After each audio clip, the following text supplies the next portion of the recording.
So riding videos are much more fun, and I was hoping this week's video would be a riding video, but unfortunately it's not. I'm still waiting on parts before I can go riding again. Waiting an extra long time. I mean, one part supplier I ordered from two part suppliers.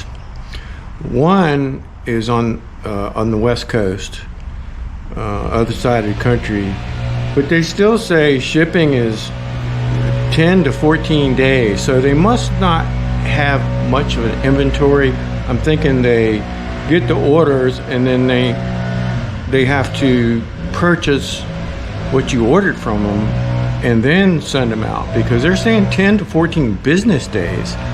That seems like an awful long wait. So they must not have the inventory, is what I'm thinking, because there's no way it should take that long to get across country. Now the shipping was free on that order, so, but still, it shouldn't be more than 3 to 5 business days to get from one coast to the other.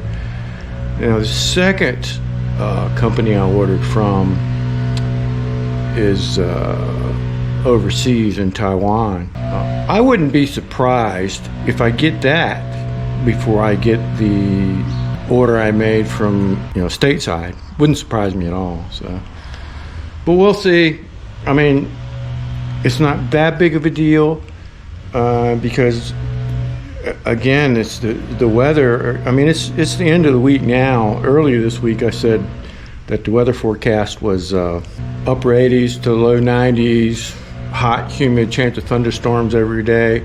Well, now it's like 5 days later, and it's still 7 to 10 day forecast. 7 to 10 days from that is still upper 80s to low 90s with a chance of thunderstorm every day. So not going out riding in that kind of gross weather, I think, anyway. It's gross weather.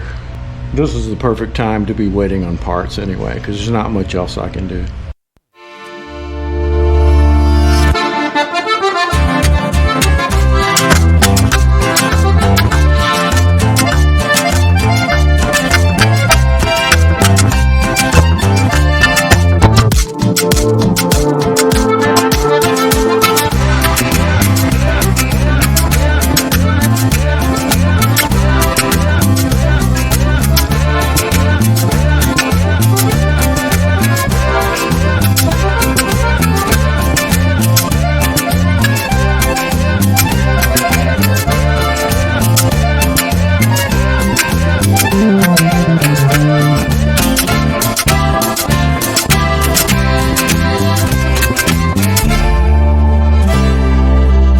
So it's the first week of August, and the forecast is calling for a chance of thunderstorms every day for the next 10 days.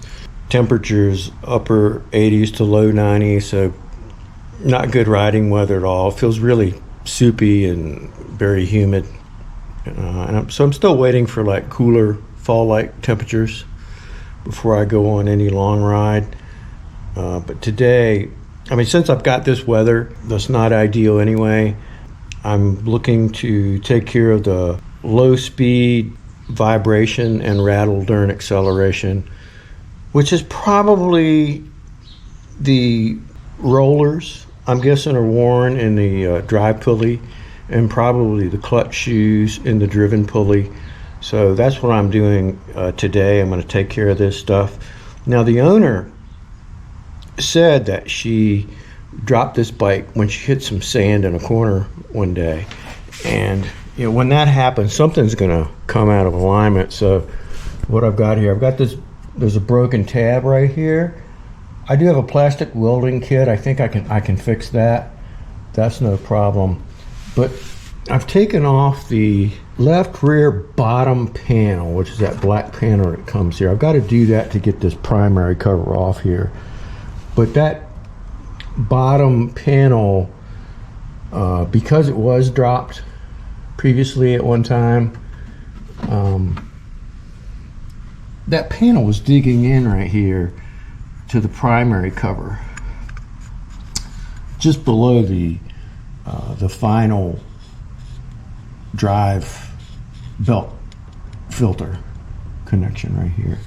And it's actually dug into that. It's amazing a piece of plastic like that would dig into this. It's at least a 1/16 inch deep, but you got to remember this drive cover is aluminum. Aluminum's a very soft metal, so I'm kind of surprised. I'm not that surprised, but what I had to do here is I had to put in a little notch in that so it wouldn't rub that anymore. Got a little notch right there in it, if you can see that right there. And so you got to take that bottom cover off, that bottom panel, to have access to this primary cover. But this is also a good shot at how open the engine compartment is now that I deleted the EVAP system, emissions control system, where that big filter was in this air box, big huge air box. This really opens up the area around the engine, gives it room to get air in there, keep the engine a little cooler. So I think that's a good thing. So we'll work on taking this cover off. So pretty easy to take that primary drive cover off. There's only 2 bolts to loosen up on, and then you pull that primary cover off. Luckily I had some of the paint left over that I painted the cover with originally when I put the new belt in a couple weeks ago. And there you see probably a little better than notch I put in this panel. So hopefully it doesn't rub into that, and it would eventually eat a hole through that, I'm pretty convinced. So I'm glad I caught it. It's still, you can see the indentation that plastic panel cut in there. Pretty amazing that it cut that deep, being the panel's made of plastic. But like I said, it is aluminum.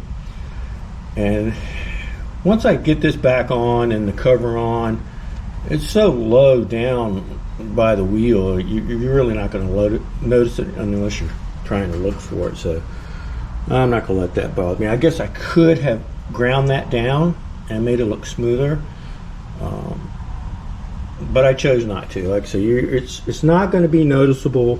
I'll know it's there, but unless you're looking for it, you're not going to see it. So I'll just leave that be. Since I took the air box off, which was part of the emissions control system, that also had the drive vent also on here, and there was like an air filter on top of this also. I'll probably do something like cut up an old sock, stretch it over here, and put that clamp back on, and that'll be my filter, and that'll be good enough. So there's a shot of the primary drive with the cover off. So here's your drive pulley. This has the variator rollers in it, 6 rollers, that I think is part of my vibration problem at low speed acceleration. I'm guessing they're kind of worn and need replacing.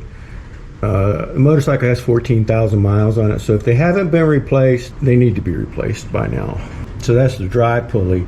This is the driven pulley. This is the one with the clutch and the clutch shoes in it. And if those haven't been replaced by now, they'll need to be replaced too. So I'm anticipating at the very minimum I'm going to have to buy new rollers and new clutch pads to get rid of that low speed vibration at acceleration.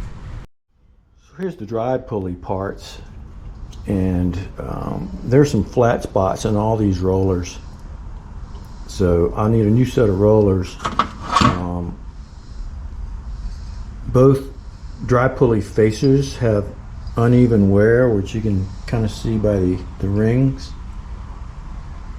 different diameter rings. It's uneven wear, mainly caused by the particular driving style or driving conditions of the previous owners. That's what causes that. They'll need to be replaced. Here is the driven pulley parts. Even though the thickness of the clutch pads are within tolerance, they're very shiny, very glazed over, so they'll need to be replaced at a minimum. And I don't know if you can see, but if you look down in there, that spring, the clutch spring is very rusted, so that'll need to be replaced. The clutch outer has reached its maximum diameter, inside diameter. That'll need to be replaced also. And that's what it looks like with both the drive pulley and the driven pulley taken off. This belt only has about 70 miles on it. I put this brand new belt on a couple weeks back, so good opportunity to inspect it though. It looks fine. Yeah, it looks much better since the paint dried. You can't hardly tell. You do see a little dent right down here too where she dropped it. But yeah, looks a lot better since the paint dried. So this is a good opportunity, since I've got the primary drive cover off, to go ahead and service or change my transmission or final drive gear oil. Here is the drain plug right here that I have out, and here's the filler hole right here.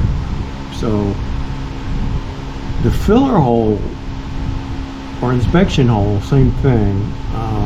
You're supposed to fill the oil up until it just comes to the bottom of the hole, but you can actually access this, the filler hole, with the primary cover still on. But to drain it, you have to take the primary cover off to do that. So anytime you have the primary cover off, that's a good opportunity to go ahead and change your final drive oil.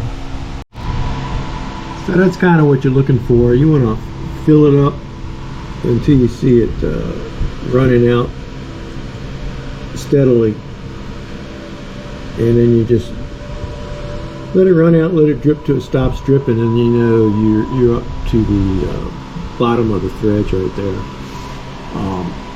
You can use the same motor oil that you use in your engine for your final drive oil, but I decided to go with a gear oil, and it's especially useful that it's got this type of filler neck here, so you can turn, and you can turn it sideways and get it into that hole right there without spilling a lot. And then make sure you got a pan for everything to drip in, and you're good to go. So it'll just run out. I'll just let it finish dripping there, and then I can put that filler bolt back in